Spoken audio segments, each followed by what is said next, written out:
Ah, le cinéma, il regorge de ces petites pépites qu'on pourrait s'autoriser de revoir sans concession. Des films qui s'imposent presque comme un rituel, et parfois un rituel annuel. Et ça tombe bien, parce qu'au moment où je fais cette vidéo, eh bien on approche d'Halloween. Eh oui, cette thématique propice pour notamment aborder certains films. Il y a juste effectivement à choisir lequel.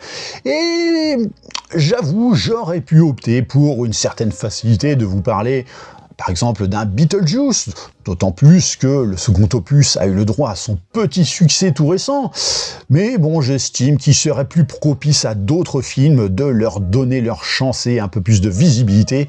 Et bah ça tombe bien parce que j'en ai un justement dans ma musette, lui. Voilà, il est tout trouvé pour la période, The Frighteners, ou en français Fantôme contre Fantôme. Donc j'espère que vous êtes prêts à en découvrir un petit peu plus sur ce film. On est parti.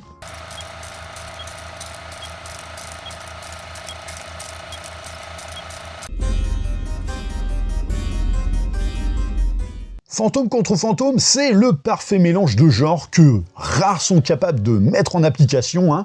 Un film qui promet une séance à la fois fantastique, horrifique et avec la décomplexion idéale pour un bon moment de fun.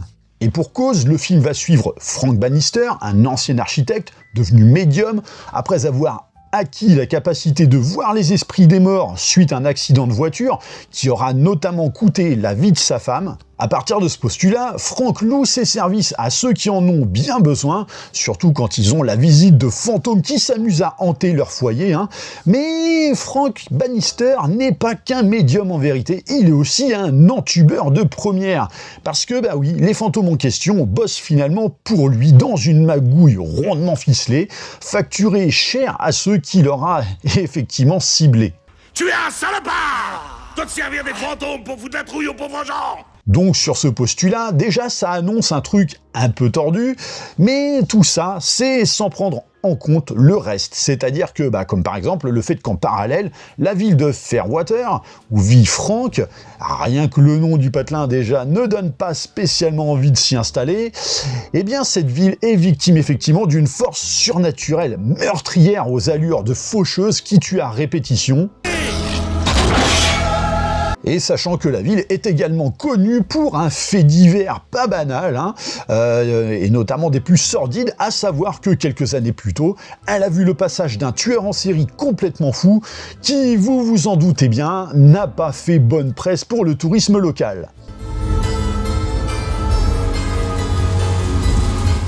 Donc oui, comme vous pouvez le constater, rien que sur la base du synopsis, on est sur un truc à la fois loufoque de par le côté magouilleur du héros, à la fois fantastique avec les fantômes, et à la fois thriller avec les meurtres en série, mais aussi polar avec l'enquête, et le tout saupoudré d'un soupçon d'horreur.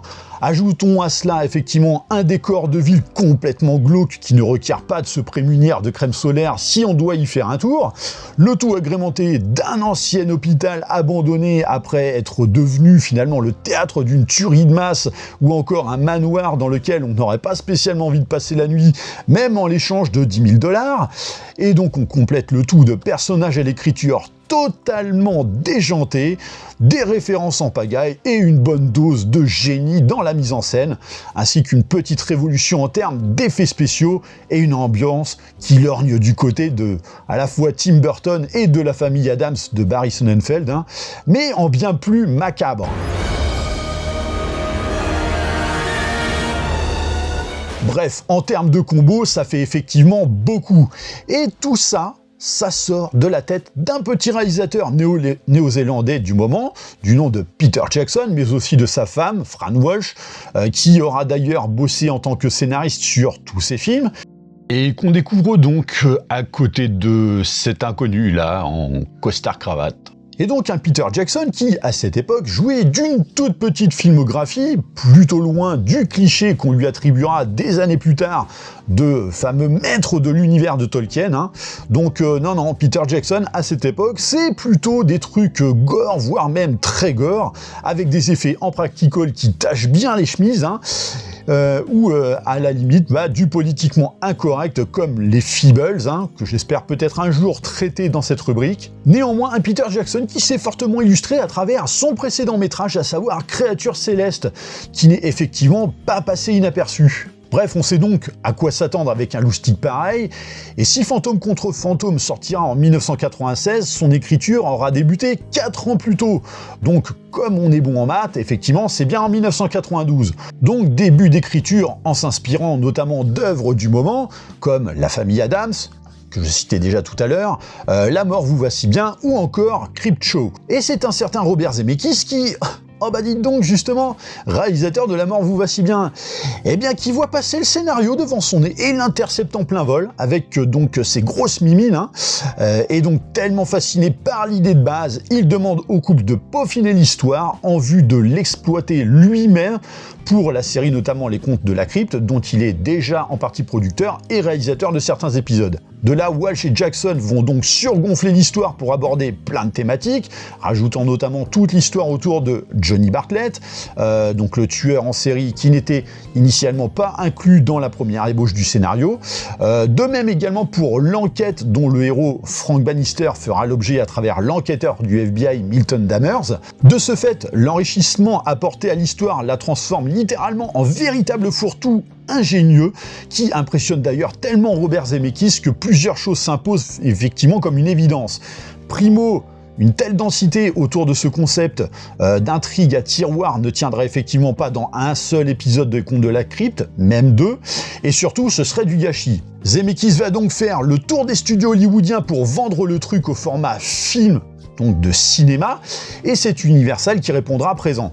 Universal qui voit en le projet l'opportunité d'un blockbuster à la SOS Fantôme, mais en plus intimiste. Secondo, si Zemeckis avait bien envie de s'accaparer le projet, pour lui, effectivement, la vision de Jackson est nécessaire pour en livrer la parfaite quintessence, et plus encore après Créature Céleste. Il demandera donc à Peter Jackson de réaliser le film, et Robert Zemeckis décidant par la même occasion de poser donc sur sa caboche la casquette de producteur, afin notamment, de faciliter un certain contrôle créatif pour Peter Jackson.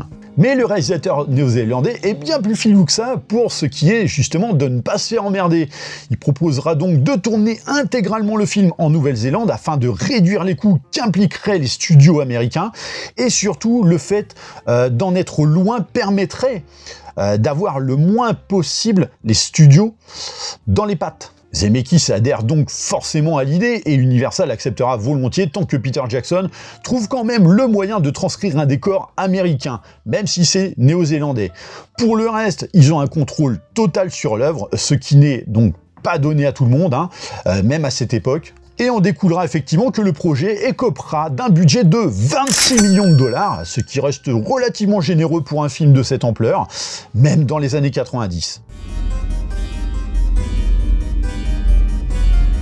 Mais pour sublimer une telle histoire, il faut déjà identifier les personnages qui ne manquent pas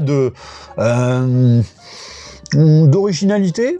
Ouais, on va dire ça. Ouais, je crois que même là, le mot est plutôt faible. Et le nom de celui qui devrait interpréter le héros Frank Bannister va s'imposer d'ailleurs comme une évidence, notamment par la proposition de Robert Zemeckis lui-même, à savoir Michael J. Fox. Donc pour lui, il serait parfait. Et là-dessus, Peter Jackson ne va effectivement pas rechigner d'un pouce. Pour lui, c'est un grand oui. Décidément, les deux cinéastes sont vraiment en parfaite symbiose dans leur vision respective du projet. Et l'autre personne pour qui cela s'impose aussi comme une évidence, c'est effectivement Michael J. Fox, évidemment. Après tout, on peut pas dire que depuis Retour vers le futur 3, sa filmo brille par les premiers rôles qu'on lui a offerts, donc excite notamment les divers Tom Cruise, Matthew Broderick ou encore James Spader qui étaient envisagés en cas de secours. D'ailleurs, pour ce qui est de Michael J. Fox, ce sera véritablement son dernier rôle principal au cinéma, puisque Fox n'envisagera par la suite de rester proche de sa famille en raison notamment de sa maladie de Parkinson, donc la série Spin City lui permettant d'honorer cette volonté. Pour ce qui est de ses acolytes fantômes, on a donc d'un côté Cyrus, donc l'afro hostile tout droit sorti de l'époque disco-funk, interprété par Tim McBride. Oh, si c'est pas une honte, l'ectoplasme est la seule chose assez collante pour que cette bagnole tombe pas en morceaux. Tandis que Jim Fyfie écopera du rôle de Stewart. Hey Stuart, tu entres ou tu sors?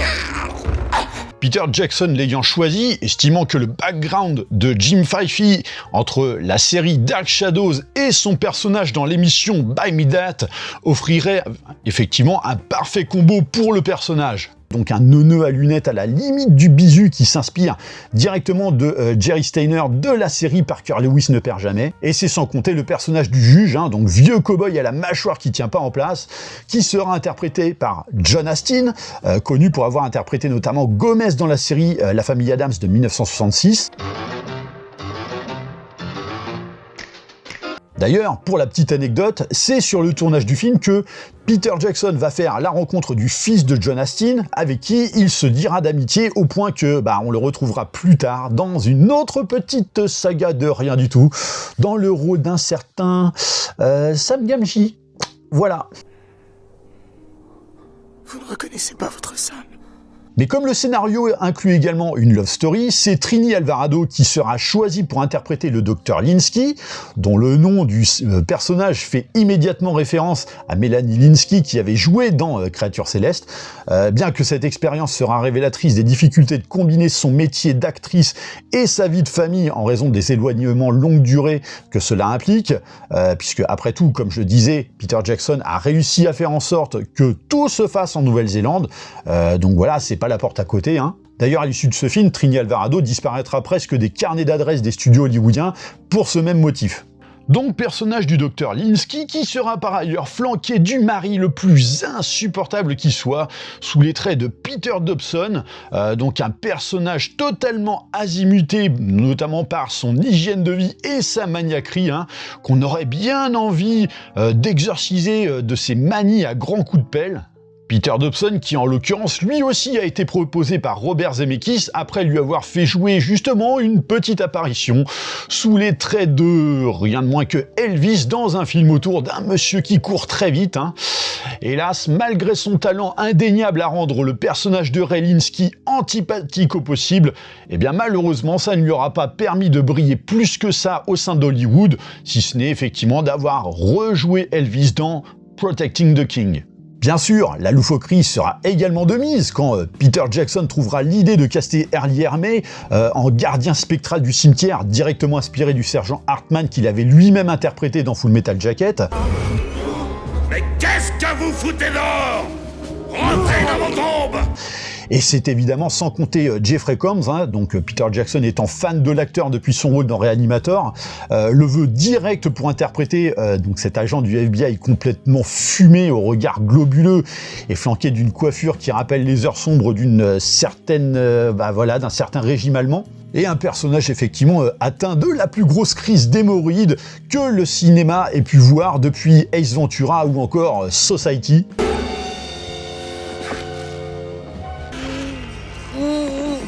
Et qui trouve le moyen de vouloir inculper Frank Bannister, alors que cet agent lui-même, même sans meurtre à son compteur, a de quoi justement inquiéter encore plus que Charles Manson et mériterait un aller simple dans la cellule capitonnée la plus proche. Je fais bouger la voiture avec le pouvoir de mon esprit! Non! Et sachant que Peter Jackson et Fran Walsh ont volontairement flanqué à cet allumé le nom de Milton Dammers, en inspiration au tueur cannibale Jeffrey Dahmer, même si effectivement c'est pas écrit pareil. Et du côté des âmes peu sympathiques, il faudra compter sur le sourire plein de dents totalement inquiétant de Jake Busey et son regard noir posé sur un visage de blond platine pour incarner John Charles Bartnett, donc un homme dont l'ambition de célébrité l'ont poussé à la solution de facilité de n'être rien de moins que le plus gros tueur en série du monde, hein. Comprendre par là celui qui cumule le plus de morts au compteur, comme si toi en fait tu te définissais comme le plus grand champion au flipper parce que t'as fait le plus de points. Voyez donc comme il a l'air sympatoche tout plein ce monsieur. Déclaration, Johnny. J'ai fait un score de 12, monsieur. C'est un de plus que Starkweather. Johnny Bartlett donc, dont la personnalité sera soumise à quelques suggestions de la part de Zemeckis, qui se dit que effectivement il gagnerait à emprunter, en plus de la folie de base de l'acteur, d'emprunter quelques traits de personnalité, notamment de Biff Tannen de Retour vers le futur, ou encore du juge de mort dans Roger Rabbit, préconisant notamment à Jake Busey d'user de la méthode qu'il avait déjà refilée à Christopher Lloyd pour Roger Rabbit, à savoir cligner le moins possible des yeux. Et pour le résultat que l'on connaît dans le film. Oh, Patricia. Tu vas la tuer. Je vais regarder. Donc Johnny Bartlett, première phase d'une pièce meurtrière complétée par Patricia Ann Bradley, donc sa groupie folle dingo, interprétée par une Dee Wallace captivante au regard piège. Dee Wallace, dont Peter Jackson avait fait notamment la connaissance presque 10 ans plus tôt lors d'un détour en passant par le tournage de Critters. Le tout livrant un duo haut en couleur, du moins en couleur rouge sang, qui au moment de l'écriture par Peter Jackson et Fran Walsh empruntera beaucoup à un film qui justement sortait tout juste en 1992, à savoir Tueur né. D'ailleurs, dans le film, lors d'un cliché télévisuel racontant la jeunesse du personnage de Patricia Ann Bradley, Peter Jackson la dépeindra telle une enfant sous les traits d'une ersatz de Mercredi Adams, jusque dans la coiffure et la petite robe noire, une esthétique qui donnait déjà le là concernant l'idée qu'il fallait se faire du personnage. Ajoutons à cela la mère de Patricia, donc propriétaire d'un manoir hanté sous les traits de Juliana McCarthy, déjà abonnée à une filmo très portée sur le fantastique. Les méchants seront punis. Ou encore du caméo de Peter Jackson, le réalisateur ayant pour habitude un petit peu de s'immiscer à chaque fois dans ses films pour faire du figuratif, arborant ici le look d'un passant au style gothique, avec donc de la ferraille plein la goule, s'adonnant notamment un gros doigt d'honneur en référence à l'affiche de Bad Taste qu'il avait lui-même réalisé. Tout semble donc se goupiller à merveille pour démarrer le tournage en 1994, d'autant que, comme on l'a vu précédemment, Peter Jackson a vraiment reçu l'agrément de Zemeckis et Universal de pouvoir tourner intégralement en Nouvelle-Zélande, tant que les décors rappellent effectivement l'esprit visuel d'une petite ville du Midwest. C'est donc à Wellington qu'auront lieu les prises de vue, et aussi en partie du côté de Littleton. Mais alors que le tournage semble bien démarrer, le premier couac intervient quand Alun Bollinger, donc qui est déjà directeur de la photographie sur Créatures célestes, est victime d'un accident grave de voiture 6 semaines plus tard, qui impose de devoir se passer de lui sur le reste du film. Donc bon, effectivement, c'est John Blick, son adjoint, qui prendra en charge le poste de chef-op pour la fin du tournage. Mais le tournage de base n'était en fait pas tant un problème en soi. Peter Jackson étant quand même un perfectionniste, avec une idée très précise de ce qu'il a écrit avec Madame, et d'autant qu'on a rarement vu une aussi bonne osmose. Et ce, malgré les quelques bourdes de Michael J. Fox, notamment sur le tournage qui impliquait parfois qu'il s'en mêle les pinceaux avec le tournage de Retour vers le futur, tellement l'ambiance semblait similaire. No cooking the Pony Express, huh, Doc? Whoa! I call him Doc, it's fucking back. Mais pour la petite histoire, et qui est déjà moins drôle, il s'avérera que ces petites bourdes, vues avec humour et comme anecdotiques, révélaient en vérité les prémices de l'impact de la maladie de Parkinson de Michael J. Fox. Mais là où la tâche allait se montrer plus ardue, c'est dans la conception des effets visuels. Et pour cela, Peter Jackson va user de sa propre société, donc une petite boîte de rien du tout, créée en 1993 à l'occasion du tournage de Créatures célestes, du nom de Weta FX, qui deviendra avec le temps effectivement Weta Digital, vous savez, cette petite boîte derrière un très grand nombre de blockbusters, dont notamment Le Seigneur des Anneaux, Les Avatars ou encore la trilogie de la planète des singes, pour ne citer que eux. Mais en 1995, la société est encore loin de ce statut, favorisant notamment les effets physiques. Weta et Peter Jackson ont donc effectivement sous-estimé la tâche et surtout l'implication du numérique nécessaire pour un tel film, avec notamment laquelle l'entreprise n'est pas assez familière. Et là, au vu du nombre de fantômes que ça implique dans le film, ça allait effectivement pas être une mince affaire. Et la complication de cette tâche impliquait notamment un double tournage, un pour les personnages réels et un autre pour les personnages spectraux qui auraient été filmés sur fond bleu, qu'ils allaient ensuite falloir superposer.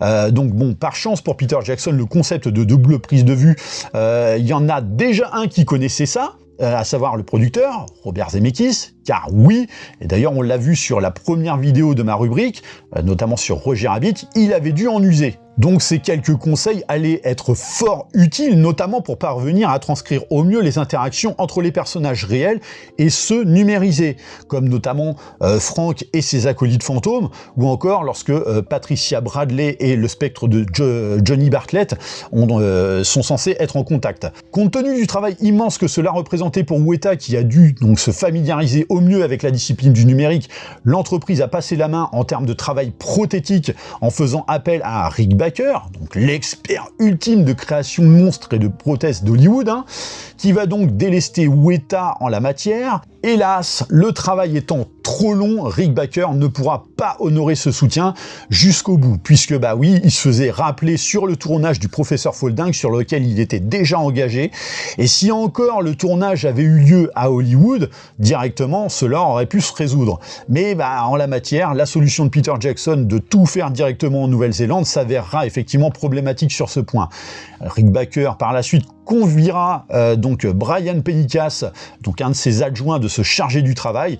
Donc Brian Pennicas, un nom qui n'est pas spécialement connu, bien qu'on lui doit beaucoup de maquillage sur la saga Pirates des Caraïbes, ou encore Jeepers Creepers. Mais le plus gros du travail fut pour la faucheuse, vraiment. Alors, bon, un temps, ça a été envisagé par le biais d'une marionnette, puis par un acteur costumé, et donc Weta, commençant doucement à prendre le pli du numérique, voyait vraiment en cette technologie l'opportunité de faciliter un petit peu le travail et de faire faire justement à cet ennemi, ce personnage, des choses beaucoup plus folles, beaucoup plus incroyables, comme par exemple la faire sortir d'un tableau ou de la matérialiser tel un tapis qui épouserait les contours d'une personne. Malheureusement, l'ampleur de la tâche est tellement grosse que Zemeckis va devoir sortir un petit peu son carnet d'adresses, dans lequel figure notamment le nom de d'ILM, la fameuse boîte d'effets spéciaux de son pote George Lucas, afin de sonder la situation. Et donc un des employés, à savoir Wes Takahashi, finira superviseur du chantier avec toutefois un constat sans appel,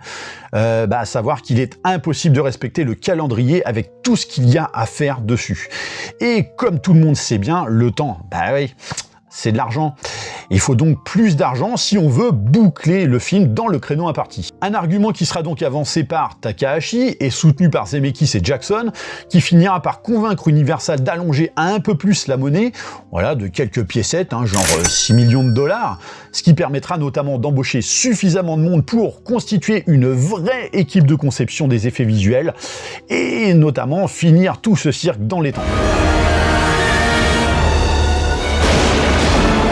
Alors bien sûr, quand on table dans une ambiance morbide, pleine de fantômes, de personnages farfelus qui sentent l'inspiration à la Tim Burton et à la famille Addams, il va effectivement de soi qu'il faut un maestro qui sache sublimer ça par des notes de musique suffisamment grinçantes. Et alors c'est qui qu'on appelle ? Eh bah oui, le mec déjà en charge des bandes originales de ses sources d'inspiration, donc Danny Elfman, qui va livrer une composition magistrale, dont le but n'est toutefois pas tant de fournir un thème principal, mais plus des morceaux qui sentent les notes de piano d'ambiance dans un manoir hanté.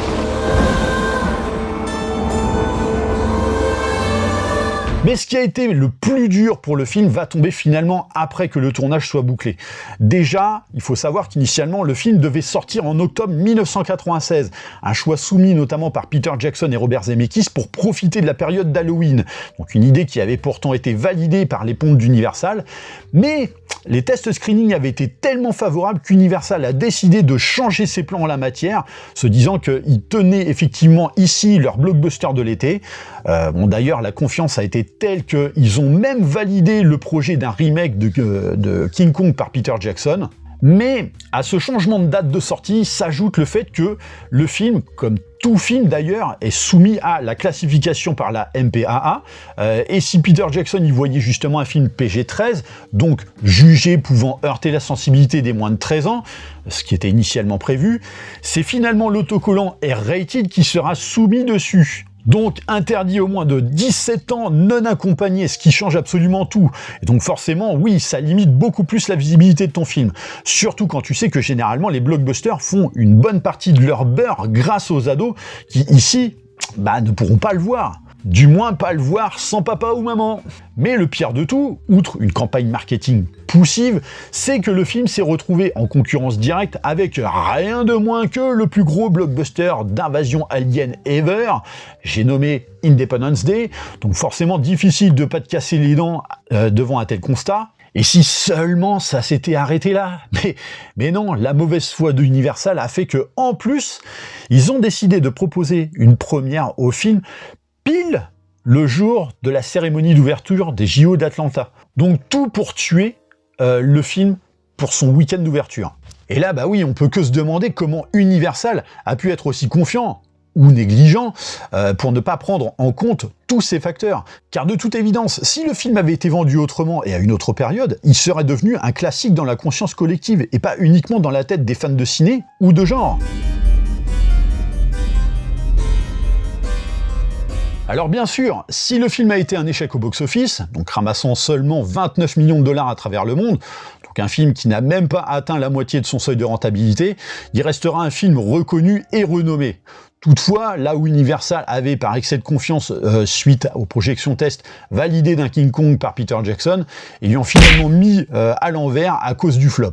Autrement dit, Peter Jackson a payé le prix de leur négligence. Néanmoins, il y en a qui ne voyaient pas les choses sous le même angle. C'est chez New Line, donc filiale de la Warner, désireuse notamment de développer Le Seigneur des Anneaux et ayant pris connaissance que Peter Jackson, en tant que grand fan de l'univers de Tolkien, rêve de se coller à la tâche si toutefois un studio avait donc les coronesses de se lancer dans une telle aventure, aussi risquée soit-elle.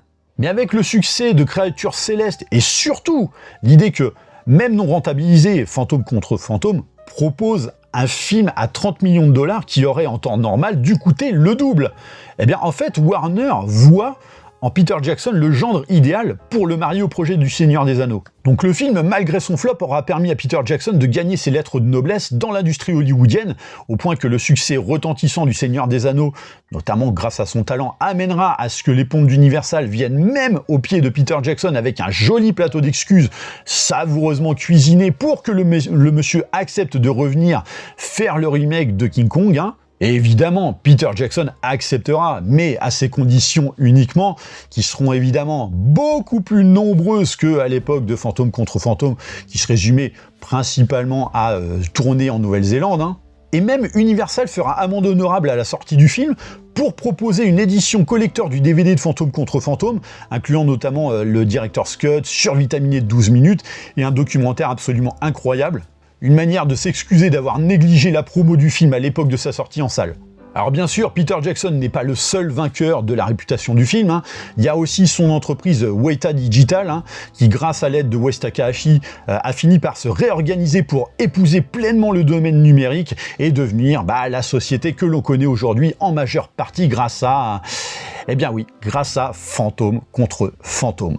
Donc voilà, j'espère que cette petite vidéo vous aura plu et vous aura notamment permis d'en connaître un petit peu plus sur les tenants et aboutissants autour de ce film. Je vous invite évidemment à laisser quelques petits commentaires, à liker et partager la vidéo. Bien sûr, pensez aussi à vous abonner à la chaîne de manière à vous tenir informé des prochains contenus. Et comme d'habitude, je vous dis à très bientôt pour une prochaine vidéo. Allez, bye!